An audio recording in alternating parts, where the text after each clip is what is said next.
Olá, meus amores, vamos falar mais um pouquinho sobre gráficos. Então, nós estamos terminando o módulo 22, gráficos estatísticos.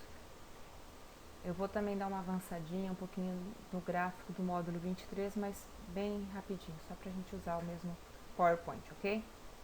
Então, assim, o gráfico de barras e o gráfico de colunas, eles são indicados para representar pesquisas cujo objetivo é apresentar uma comparação entre os diferentes dados. Então, se eu quero comparar, eu uso o gráfico de barras ou o gráfico de colunas, tá?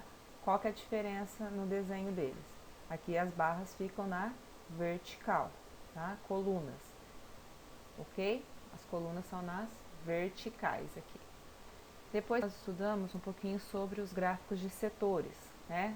Popularmente chamado também de gráfico de pizza. Esse aqui é bastante indicado quando a gente for trabalhar com porcentagens, tá? Se tiver a representação de dados em porcentagens, a gente costuma usar o de seção. O de linhas a gente usa para quando está falando de crescimento ou em decrescimento, né? No estudo, algo que está assim, com o tempo vai aumentando ou diminuindo, crescendo ou decrescendo, tá?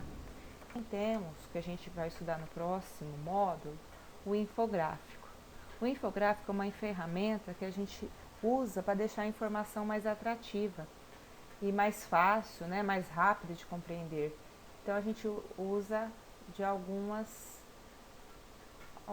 desenhos ou algo assim mais colorido, né, algo mais chamativo, vamos colocar assim. O pictograma a gente usa também, né, para informações usando desenhos, né? Então aqui, ó, eu estou falando de cor preferida dos alunos. Então eu nem preciso falar a cor, já tá pelo lápis, eu já sei o que é o azul, eu já sei aqui que é o vermelho, não tá nem escrito a cor, mas eu já usei o desenho para indicar, ok? Então vamos concluir os exercícios que ficaram faltando do módulo 22. Então, na página 273, ele apresenta um gráfico aqui. E ele fala em distribuição de farmácias no Brasil. Então, capitais e cidades do interior.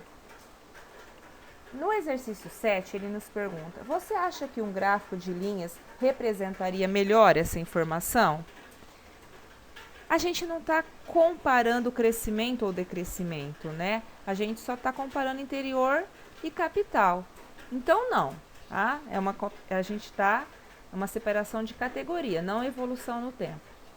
O 8, ele pede para você escrever um parágrafo, então é pessoal, vou deixar para depois.